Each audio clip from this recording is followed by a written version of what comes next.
All right, folks. Thank you, everybody, so much for being online and in person here with us today. My name is Brandon Hill. I'm the Internal Vice President for the North Columbus Jaycees. It is my honor to welcome our speaker here tonight, Joe Bowe. Joe is a Vice President with Sally Beauty Supplies. An incredible guy and quite the professional. We're really excited to get to hear from him tonight. I'm going to go ahead and minimize the participants tab on the screen and let Joe have the evening. Joe, please take it away. Can you hear me, Brandon? We can. Awesome. So Brandon left out the my most important title, which is Brandon's uncle. So I know most of you know him. If you'd like details around his early life, I'll send my phone number out later. I can't see you all, but it's good to be here tonight. And so I'll just give you a little bit of discussion around how I view career planning and developing your own career. And then, of course, I'd love to just have any discussion that you would like to have. Questions are much easier than presentations. So I'm going to try to share my screen. And Brandon, if I do this wrong, I hope that you'll help me. I'm here for you. All right. Thank you. All right. Thank you. We're all learning something tonight. So I work with Sally Beauty Company, and I'll just start with our purpose. And it's important to us. It's important to all 29,000 of us at Sally Beauty Company that we have a really, really clearly stated purpose, and that's to inspire a more colorful, confident, and welcoming world. It means a lot to us. It's really short. But there's a lot packed in here. I will tell you first and foremost, hair color in particular, is the number one SKU, the number one category offering that we have at Sally. And we are in fact the largest distributor of professional color in the world.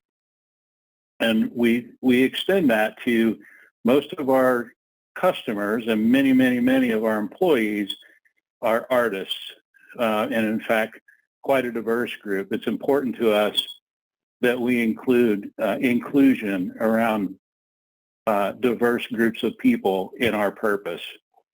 And of course, we want our doors to be open so that people can operate and shop with confidence at Sally. It's our intention to welcome everybody, regardless of who you are, what you look like, and that you're comfortable not only shopping in our stores, but working in our company. And of course, importantly, our values around be yourself, be an inspiration, be bold, be an owner, and be part of something bigger. All of these things really, for us, lead to bring yourself to work. We see that as valuable. We see it as really, really important.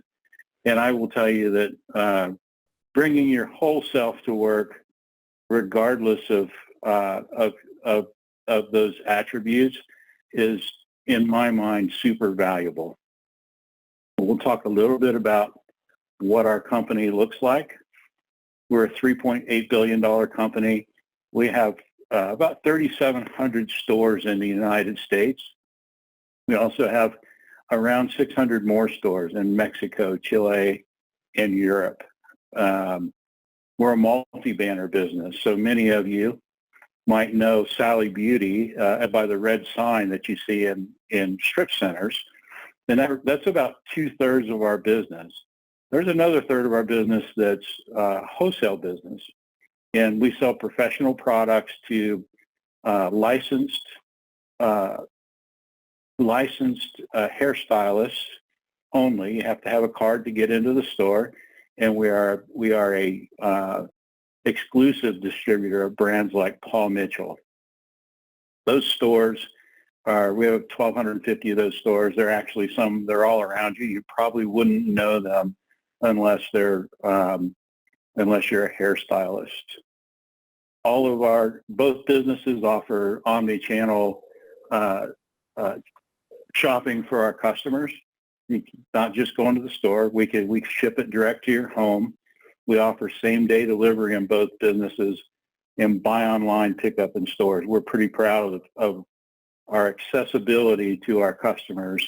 Frankly, we do that as well as many of the really big mainline retailers do omni-channel distribution to customers. We have 9 distribution centers in the United States. I would tell you that part of my responsibility just 4 years ago, we had 15 of them. So we've been in the process of modernizing our supply chain network. And in that process, we've reduced the number of distribution centers to 9. And I think that's probably what our footprint will look like for the foreseeable future. And important to know about Sally is that our core business is color, and that's do-it-yourself enthusiasts as well as professional stylists. We exist because we bring great products, great color products to those groups, and we then sell everything else you see in a Sally store. Really, is built around color.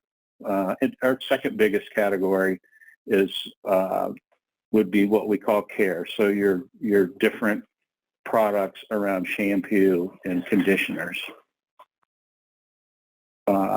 People have questions about that stuff? Happy to answer them. I do, Joe.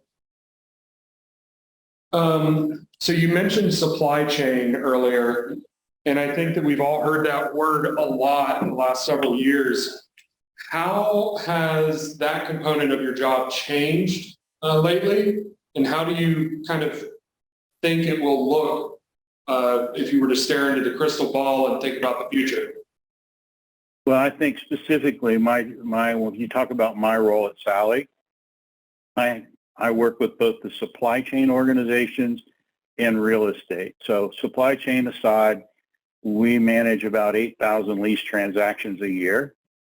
And my group also works with all the maintenance, construction, and sourcing processes around real estate. Yeah, the supply chain piece starts at the vendor. It actually starts in any business with a purchase order and works its way through a vendor process and then to a distribution center and eventually to the customer. And I would, 20 years ago, we were very focused on moving product to stores. And in today's environment, the supply chain rings the cash register, so to speak. And I think most of us are familiar with going online and ordering product, and it actually puts distribution center associates right in front of our customers. And the things we do historically have been behind the scenes, and today we're very much part of the selling process. And that's changed our world quite a bit. I think the other piece, if you get into the gears of supply chain, is about inventory leverage and understanding where you deploy your inventory so it can be quickly accessible by as many customers as possible, whether they're in stores or on their computers, and how to maintain that level of, if you can imagine, in those 9 distribution centers, there are about 30,000 SKUs, and we need to be able to deploy any of those SKUs to a customer in a store, a customer online, a same-day order, or buy online, pick up in store, and replenish that before the next customer needs it. So I think I would say the biggest change in supply chain, in my mind, assuming insulation around macroeconomic factors, is being really, really agile and understanding how to deploy inventory from a single node into multiple channels. And that's something that we've had to learn. There's no playbook for it, frankly. People that do what I do are learning how to do that really well every day right now. Does that make sense, Brandon? Yeah. Sorry, so along those same lines, like, did COVID impact you like it did a lot of others? And if so, like, what did you guys, will you do any different because of that moving forward? I'm sorry. Can you? I struggled to hear you. Can you ask one more time? So specifically related to COVID, what were the impacts to your day-to-day and to Sally Beauty Holdings in total? And what did you and how do you think that that'll change things moving forward? Also, you're still sharing your screen. I think. I'm working on unsharing here. My escape is.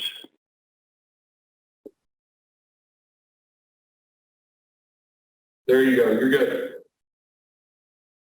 How are we doing now, Brandon? We all see your pretty face. Great. What's that? We all see your pretty face. All right, good.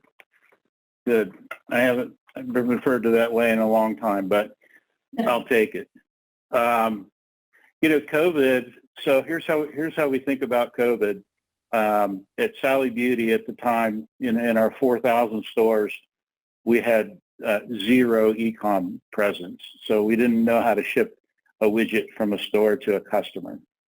And our e-com business, we shipped at the time, let's call it 2,000 packages a day out of our distribution centers. In a matter of 8 weeks, we were getting 35,000 orders a day, and didn't have the capacity or the inventory to ship it out of our distribution centers. So we were able, over a period of about 4 weeks, to generate a ship from store program in 2,300 stores, and really quite a remarkable change. And I think while that project was exciting, what we learned from that was how to use stores as forward inventory positions. And while we certainly don't do that on the scale now that we did during COVID, those learnings, which were pretty intense and pretty fast, allowed us to be super agile in the way that we ship packages to customers. So I think coming out of that, just speaking from an inventory node to the customer, that was the change. My commitment to our company, which was really, really important at the time, was that we were going to sequester our risk in cost. In other words, my goal at the time was not to be on TV because our supply chain broke, because we couldn't get product in from our vendors, or for some reason couldn't get it to our stores. And it really forced us to become hyper-focused on multiple ways to source inbound inventory. And I think, there are some advantages to being a large company. We were able to flex our muscles a little bit in the right spaces to make sure we were in the front of the line when it came time for vendors to allocate merchandise to customers, because frankly, most of our vendors had very scarce inventory depth. So all of those things, I think, for supply chain professionals, it was super important that we were able to exercise multiple ways to source inventory and have redundant ways to ship, and not just to the customer, but to the stores, because, frankly, things were failing all around us. And in particular, just speaking strictly of supply chain, the LTL network in the United States failed miserably during COVID. It was already pretty stressed because people were buying bigger and bigger products from Amazon and other online sources. So you have this network of LTL being less than truckload. So those are the people that carry pallets around. They were very much accustomed to having capacity. It was a pretty reliable way to ship products. And in fact, we shipped all of our products to our stores through LTL networks. And those networks got really, really stressed for capacity and eventually failed to the point where some of the biggest LTL carriers in the United States were embargoing customers, just calling them up and telling them, we can't haul your freight anymore. So for us, we pivoted pretty quickly to what's called a pool distribution network that entirely changed the way we do transportation, and we use it today. It's better. It was a tough change. It took us a couple of years to do it right. If you can imagine changing the transportation network for an organization that delivers 4,000 stores every week, it was a fairly intense time. But I think that whole COVID experience created agility, and it created different ways of thinking about how we deploy inventory. So long answer to a short question. Pretty traumatic time in supply chain, and I think pretty traumatic time for the American consumer. I don't think it seems crazy now, but 3 years ago, Americans had never walked into a grocery store and not been able to buy what they want. It was a new experience, let alone car parts and hardware. But it's I will tell you, I've been working in supply chain a really long time, and nobody cared. And everybody's like my neighbors want to know about West Coast port activity now. Supply chain all of a sudden is important to us. So thank you for sharing that information about the impacts to COVID to your job and everything. Someone who has a penchant for enjoying rhyming wrote in your flyer for the event that that you would be able to share with us how you went from blue collar to big dollar, which seems like a clever way of just saying that you might have some interesting stories about your career trajectory and some of the things that you've done along the way. Would you mind just sharing with us a little bit personal about you and your career thus far? Well, I would take exception to the characterization that we made it to big dollar, but I think I have a sign hanging in my office that says, "Work hard and be nice to people." And it's a something to me that is a really, really good start.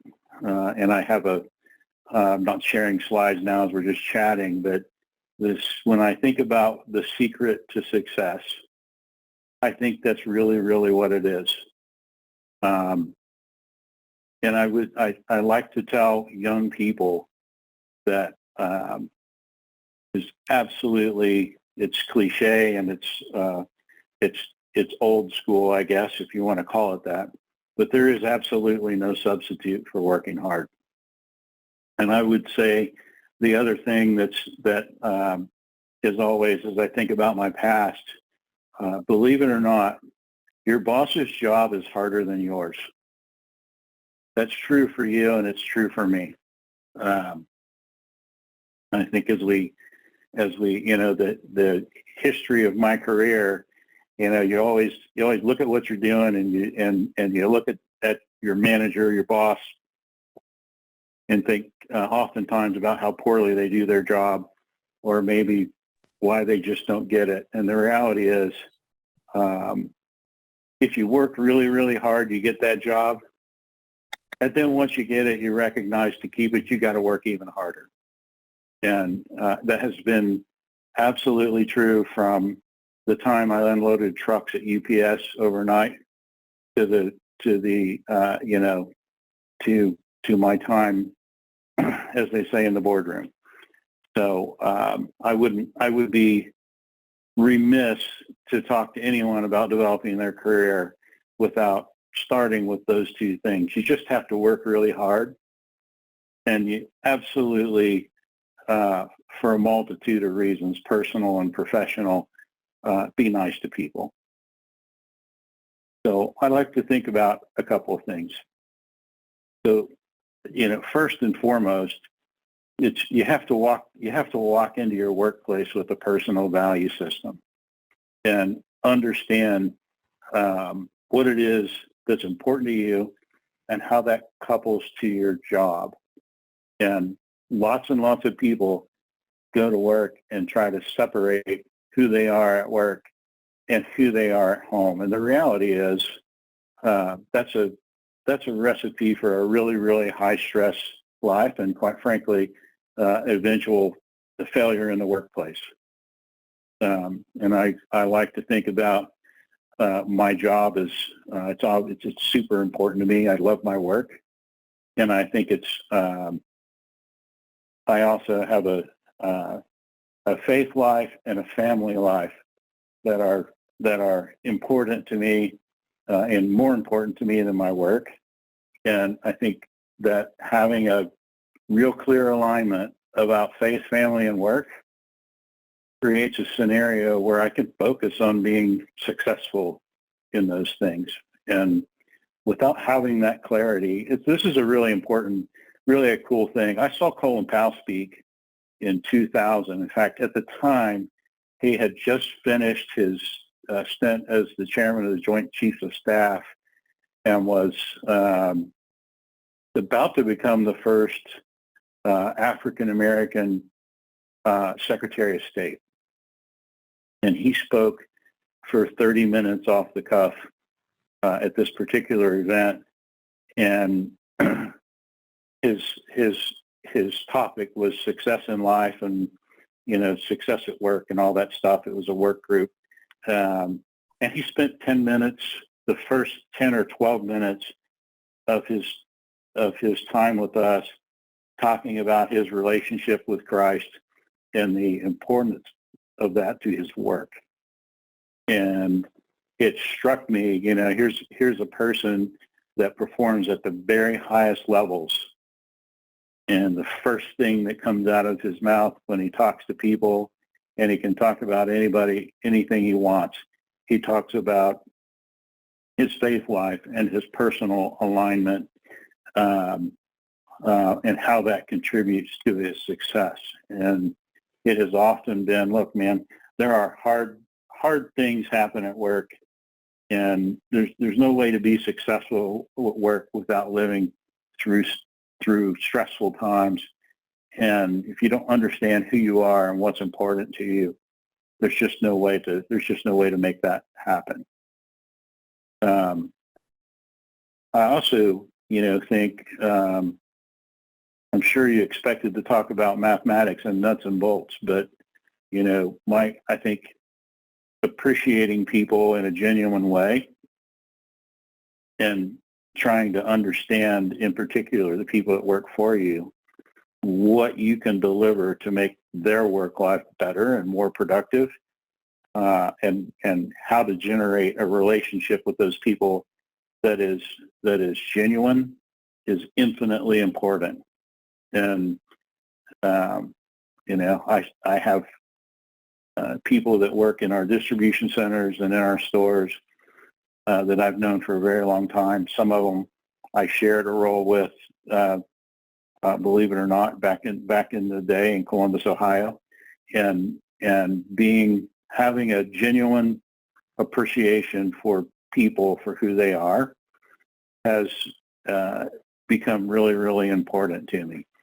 And having that, I will tell you that just by way of example, having that reputation in the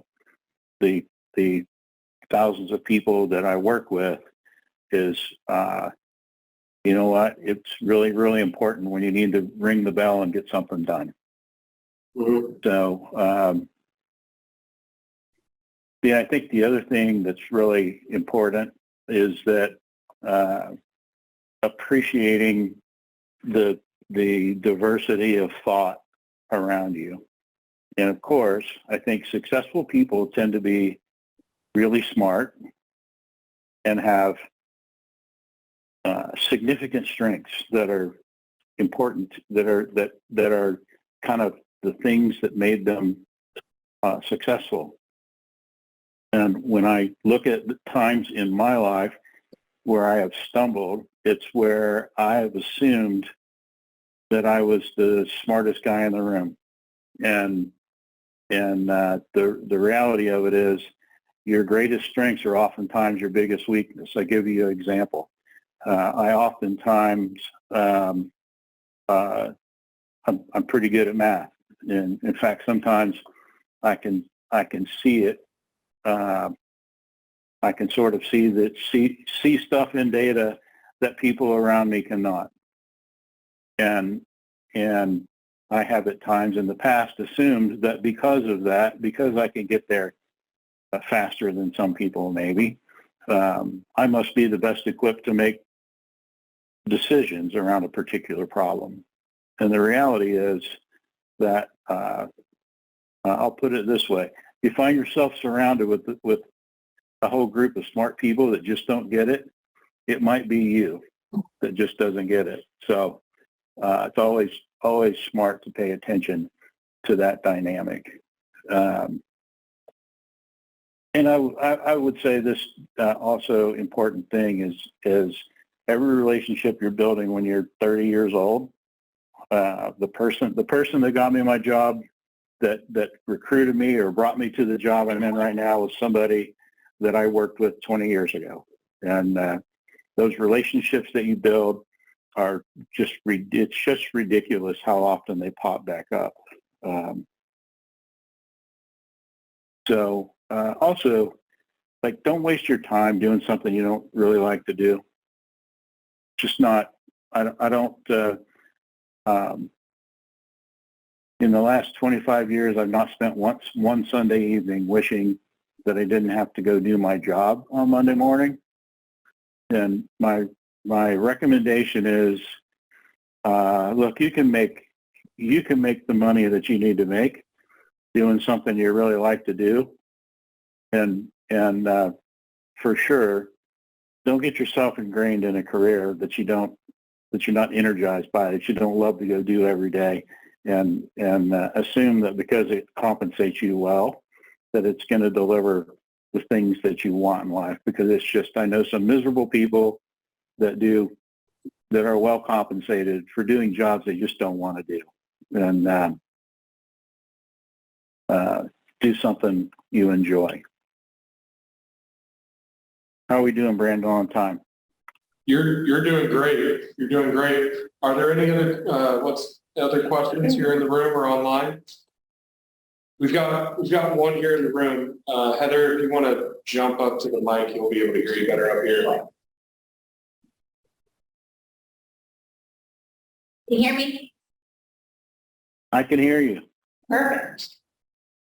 So we've had this discussion within our group. I'm a part of the Jaycees and the Grove City Young Professionals. So as a leader, how do you balance your personal and professional responsibilities? What advice would you have for us? Candidly, I don't.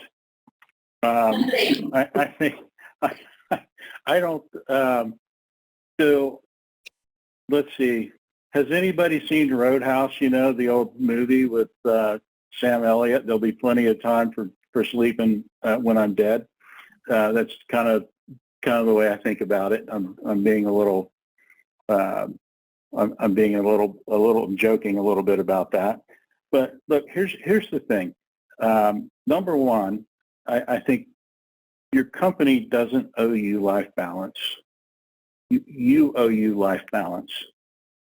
And I know lots of people that complain about whether or not their company delivers balance in their life. And I have, as I said before, I've always really been energized by my work. I have been married to the same lady for 37 years, I think now, something like that. And have 2 kids and 3 grandkids. And I am wild about getting to them every moment that I can. And I think for me, there's never been a conflict in, giving it all up to both of them. And that doesn't mean there are not times when my work requires more than I want it to. Of course there are. But I sort of think, for me, it's always been about, get all of it you can in all of the things you really, really like to do. And I've never felt conflicted about my balance. So don't think that's necessarily the most popular way of point of view around that. But, and there have been times when I've had imbalance. There have been times when I've been in a job that I didn't think was great or had to spend more time than I wanted to at my work. I mean, over the years, you trade back and forth a little bit. But I think looking for a utopian balanced state that somehow causes us to feel unstressed at home or at work is probably, it's a little bit overrated. Work hard, enjoy your home life, and that's one man's opinion. I'll tell you this. This happened just to me a month ago. I had a young manager that was, he just quit, worked at one of our distribution centers. And I called him and said, hey, what's up? I mean, people don't just often quit like that. And it was clear in talking to this person that, the stress of managing people and the stress of driving change and the stress of doing what you do as a leader of people was just not for him. Like, and I think, my advice to him was, managing people is stressful. And it's okay if that's not what you want to do. It's really great, in fact, if you find that your comfort level is somewhere in a job that doesn't have those kind of stresses. I think that's obviously not the path I chose. But if that's where your heart is, and if the stress of managing people, I applaud that person for figuring it out and taking a different direction. That makes sense? Mm-hmm. Yes, thank you. Do we have other questions here? Well, go ahead. I was just going to ask you, you talked about managing people. Like, over your experience, you feel like that's changed, and how do you manage people differently? I mean, everybody says that, the younger generation, it's different now. Do you approach that differently? I try to think about it in terms of when a lot of people that let's just say my age, as you say, my generation, spend a whole lot of time trying to figure out how to fix the younger generation. And I think the smarter path is to understand and deliver to your workforce what they need to feel really great about being at work. So give you an example. In distribution centers, literally since 1985 that I know of, there's a process that says you come to work probably as a temporary, probably part-time. If you work really hard, we'll let you go full-time, give you a little raise. If you work even harder than that, we'll put you in a more premium job. And if you do work really hard, eventually you can learn to drive a forklift, which usually has a premium wage tied to it. And for all that, we monitor your attendance and your productivity. And if you don't hit the marks, you can't work there anymore. Now, I'm being a little direct, but that's kind of how it's worked in that environment. for a really long time. So what we've figured out now is that people can work, quite frankly, most people in a place like Columbus, Ohio, that has lots of distribution centers, they can get a new job in a distribution center as quickly as they walk out of yours. So, and we also know people have a much higher value on their private time, on their personal time than they used to. So the old process of using a stick to get people to come to work, it just doesn't work. In fact, there are a lot of people today that will tell you, I'm not worried about the extra $1 an hour. I don't want to learn to drive a forklift. I don't want that responsibility. Or I don't want to work more hours a week, so maybe I'm not going to go full time. And so the change that we've made, well, you know, the reality is you still need X number of people in the building every day, is that we've tried to, as much as we can, let people work when they want to work and be less litigious about, you know, penalties when people need something in their life, when they need to go to a ball game. Why not give them the time and opportunity to do that, so they want to come back and get to work again tomorrow? It doesn't always work. And I think the same is with, you know, work from home is a massive issue right now.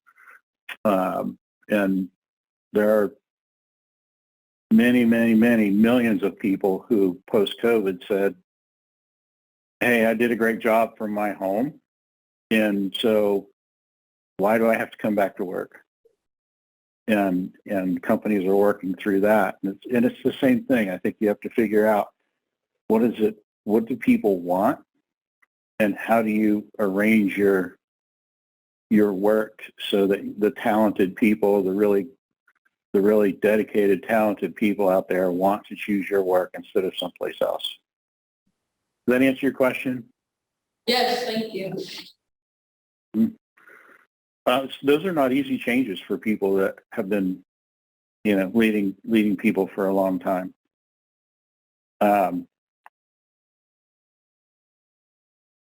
So I don't want to leave without just saying a word or two about credibility. And I think, you know, managing your own career, as I call it, it just requires that we're very, very focused on our own credibility. And, you know, that starts simply with telling the truth all the time. And that sounds kind of simple, but it's not very easy to tell the truth all the time. And but if you don't, it will follow you for the rest of your life, and it will expose you in your career. And I have never seen disingenuous dishonesty create long-term positive results in a career. And so I'd be remiss in talking to a group of young people without saying, look, just make sure you tell the truth all the time. I think the other thing, I was very fortunate when I was younger that I had someone teach me some skills around being thoughtful about what I say to people. And what I mean by that is, like, you can't unsay it, right? Once it leaves your mouth, you can't unsay something to someone. And I think it's really important, number one, to be thoughtful about how you address your teammates. And I think it's oftentimes best to give yourself some time, and then have a methodology around making sure that when you have a message, especially a hard one, to give a coworker or somebody that works for you, that you hold yourself accountable for delivering the message plainly. The way I think about this is actually what I used to do if I had a hard conversation, was write down verbatim the 3 things that I wanted to make sure I said. And I put it in my top desk drawer so I could kind of leave it open a little bit and look at it when I was talking, and hold myself accountable to not ending the conversation without saying those things verbatim. It's a really interesting thing because the first few times you try it, you can write down some really awful stuff you're going to say to this person that you're mad at or whatever. I'm being a little facetious, but you can write some pretty strong stuff on a page and then realize when you get in the conversation, did I really want to say that to that person? How am I now going to, am I going to break confidence with myself and not deliver the message? But it causes you to be thoughtful about, am I delivering a message out of emotion, or am I delivering a message that I need to give my company, my coworker, my associate? And it can tone you down when you need it, and it can cause you to be very plain when you need to have that too. But I've always thought it's really important to have a methodology around the way you communicate with people. And make sure you decide what the right answer is before you spend a lot of time thinking about what the easy one is. And that's it'll make it will cause you to do some hard things sometimes. But when you're faced with a decision, you always have an opportunity to make an easy decision that makes today better. It's not always the right thing. It doesn't always make the next week, 2 weeks, 10 years better. And I've tried to always discipline myself to decide what the right answer is before I think about the consequences of how to deliver the right answer, and then hold myself accountable to managing those tough things. So the right thing will never let you down. And you're building a personal story. The people around you are going to know it. It doesn't go away. And being truthful and thoughtful about the way you talk to people and choosing the right thing, even when it's the hard thing, are things that will build your story in a way that you can be proud of it 20 years from now. And that's always been really important to me. So questions about that? Anybody online that has any questions that they'd like to ask Joe? So, Joe,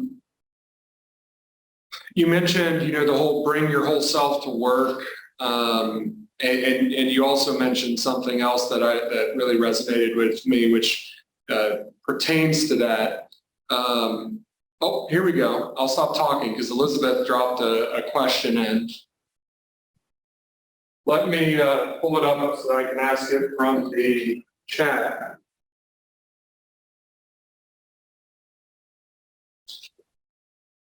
So, Joe, do you ever think about how a person will work with the rest of the team, or do you focus on the qualifications that they bring for their job?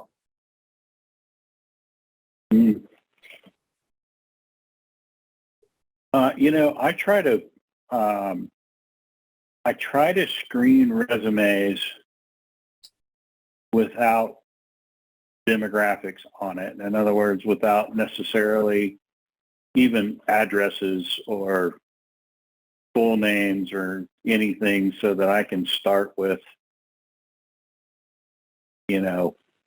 a really clear picture of whether I'm looking at a resume that brings the talent to the table that I need.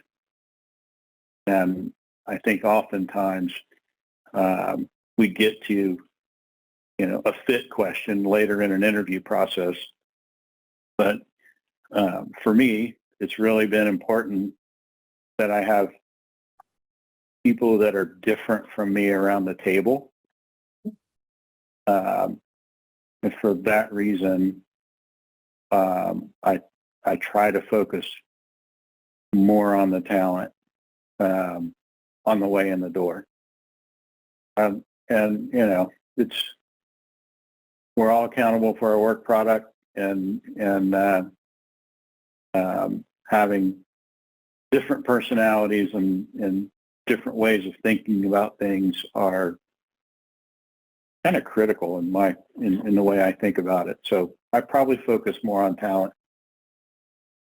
And is that something that has evolved as you moved through your career as a manager? Because, you know, I know that in recent years, there has been a focus on targeted facilitation of diversity rather than what you're discussing as far as focusing on the quality of the person and then hoping that you end up with a diverse group. What are your thoughts on some of those efforts compared to what you just described? Let's see. Well, I work for a company that is, I think, 65% of our board of directors, to include our chairman, are female. My boss is our CEO and a female, and without question, the best CEO I've ever worked for. And if you were to look around our table, there are 9 members, to include the CEO on our SLT, and we're about evenly split. So and I'm saying that because, you know, we put a lot of energy into making sure that we give everybody access to jobs.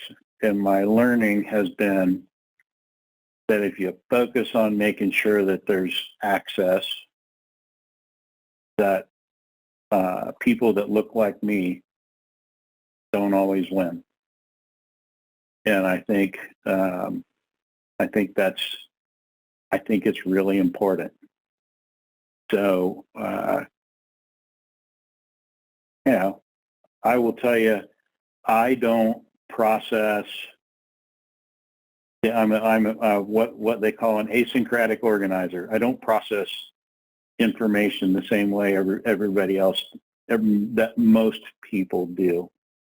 In particular, if there's a problem on the table, I will tend to skip a lot of the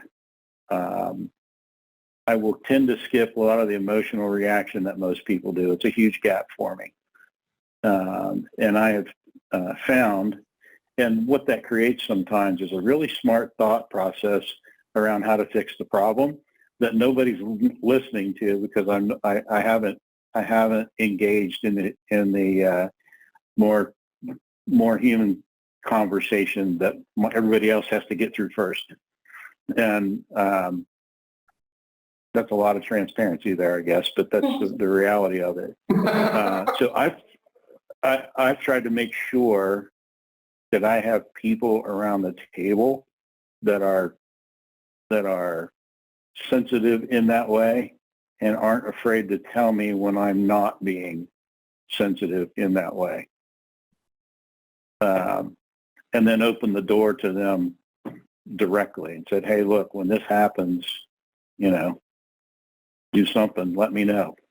Because cognitively, I know if I'm doing this, I know if I'm processing something in a way that the rest of the room is not, that puts me in a disadvantage around helping to you know, fix the problem. So I focus a lot. I think it's really important that we have people that think differently and that we're smart enough to know where we have gaps. Yeah, so that's a lot, but that's how I think about diversity, and that's how I think about the importance of it. And you know, I have some really smart people around me that don't think like I do. They keep me from doing stupid stuff sometimes. That's super awesome. And there's a lot of nodding heads in the room here, so I can tell that that's resonating. Further questions, points of conversation here in the room? Anybody else online who wants to chime in? Okay, so Joe, if you were to leave us with some parting words, what might those be? You know, I know that you've done a myriad of things throughout your career. You're an interesting guy with some interesting hobbies. So what's what's some insight that we can get from you and only from you that we might leave here further edified?